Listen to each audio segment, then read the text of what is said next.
Yo, this is not good. This is not good. Dragon Ball Daima episode 4. This was titled Chatty. I have to apologize to every single one of you, man. I have to apologize. I think I might enjoy this series. I'm sorry. I'm sorry. I know. I've been reading your guys' comments that they should be focusing more on Dragon Ball Super. That they should be focusing more on Dragon Ball Super, giving us actual really good content. That they should be focusing on a better storyline, a better series. But I might actually be enjoying Dragon Ball Daima. I'm sorry. I'm sorry. Okay, I'm sorry. But you gotta admit, just by checking it out, you have to admit the premise of the series itself, dumb as fuck. I'm I'm gonna say that. It's dumb. I will give you that. It is a dumb premise of the series. But a large amount of love and care was given to this anime. I mean, the coloring system, the animation of the series, the just the overall world building that is doing for the demon realm. Now, I have no idea if they're gonna end up expanding on this demon world or doing anything like that. I would say my biggest theory when it came down to first watching this series and they start talking about this pool of darkness and this section where if you go inside there, you'll be completely lost. Am I the only one when I saw this pool of fucking darkness? My mind immediately went to Janemba. Because isn't that what Janemba is? He's literally like the essence of all the bad things or malice and evil or whatever like that in humans and the world and everything actually personified into a living, breathing being. Like this is it's crazy. I'm again, I have to apologize to you guys. I know I'm gonna get a lot of dislikes on this video and a large amount of hate. But and yes, you are 1% right. They should be giving more dedication, more time, more love to Dragon Ball Super. I want to see more Dragon Ball Super. I want to see what's going on with the Universe 6 Saiyans. Expand on that world a little bit more. Show me what's going on in Universe 6. Show me what's going on their planet Vegeta. Show me what's going on with the Pride Troopers. They could give me like little side stories that do not have to be about just Goku or Vegeta being inside of it. I will be perfectly fine with that. But I cannot lie that this series is done very, very well. The animation, bro, the colorized, the world building, how and then the caveat over here they talk about that this world has their own version of sensu beans. They have their version of sensu beans in the form of these bugs. The bugs allow you to be able to regenerate. They have herbs, different candies and stuff like that for the bugs. Revive medical bugs, stamina bugs. They're kind of like sensu beans. But one of the most important ones, the fusion bug.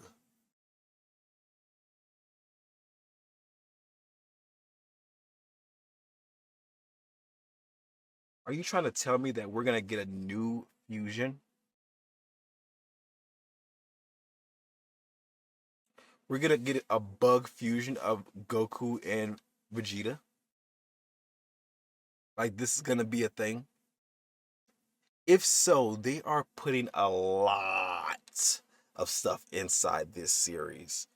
They are world building this entire series out very, very well.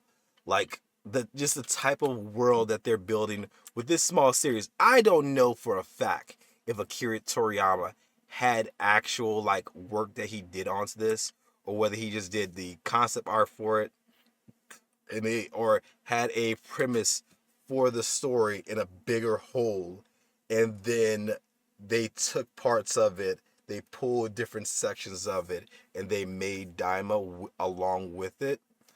But I would say this: the world building of this story is absolutely amazing. I mean, think about like the stuff that we've gotten from episode 1 up until now. We saw exactly how they transport from universe to universe, how they go into this little section, this pocket dimension, and it has all the different type of universe and stuff connected to it. I would have been perfectly fine if Daima was just one of the universes that just so happened to get brought back. They did not have to like add this in the section of Majin Buu. They could have put this like in the section of right there with the end of Super, when 17 made his wish. Boom, the demon realm or the demon world or demon universe, have you, came back into reality. They could have expanded on that, but which I would have personally loved. But this series, in the way it's doing, we saw how people are living in the slums. We saw how different cities are formed, how everybody's trying to make a quick buck, and money is very scarce over here. That the kingdom does not care about the third section. But of course, you can see Goku got a couple of different bugs here. He got, oh, let me move my head. He got one for revival, couple for stamina, couple for medicine, and then two fusion ones right here into the middle. So we are getting a brand new fusion. I'm perfectly fine with that. Moving on, they go along with the old guy trying to find a way to get across the city, cover more ground. Obviously, they can't fly because the air itself is a lot more heavier here than it is on Earth. So them flying would just burn a large amount of stamina, and they would suffer from being able to actually fight. So they just land them onto a dick tip. Like they're just what they're riding on, or mushroom if you want to be so kind to just say that. But it does end up helping them get further along. And then later on, we see that Goma is actually taxing everybody a lot more money. And they've gone up from this section of this idea of taxing them two gold pieces to tax them three gold pieces.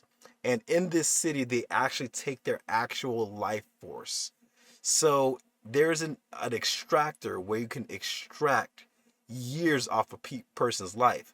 So is that the reason why Goma has been living for so long? Has he been like extracting life force out of the poor people of this third section of the realm? And that's probably why the Namekians left, because all this subjugation that was going on from the guards. Because it looks like one dude tries to leave, and they just use magic just to bring him right back. Like, if you can't pay your taxes, then your literal life is being sucked out. Like, in real life, we call this capitalism, but in here they call it literally sucking your life force out. Or my average Saturday nights. Um, we get the chick. She's obviously one of the main characters of the series. I'm guessing she's trying to rebel or cause some type of resistance or whatever, like what have you.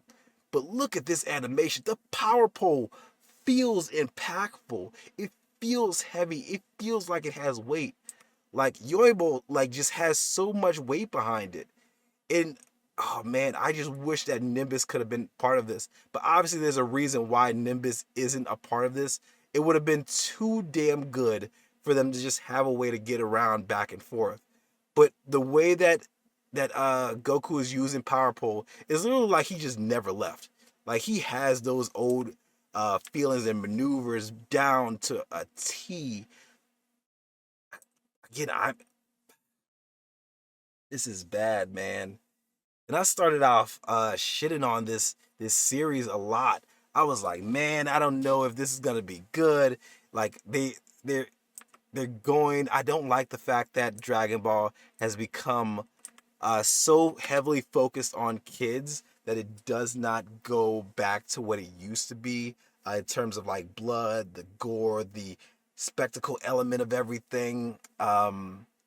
But maybe it's just a situation where the kids have evolved, so the series had to evolve along with it. Because if you go back and watch Dragon Ball or Dragon Ball Z, that type of story that they were telling during that time was a different type of story for kids like me when I was growing up. When I was growing up, it was perfectly fine to see Goku split a person in half or punch his fist directly into somebody's chest, and you just accepted it. Like the fact that you saw a hole through Goku and Raditz at the exact same time from the special beam cannon, or if you played the original Budokai, like, and you're doing the sequence to the left and right, and you hear Piccolo. If you go through Piccolo's perspective, he's literally thinking and talking about how if he charges up enough, he could actually get both of them at the exact same time. I just gotta say, like, maybe kids these days are just a lot different.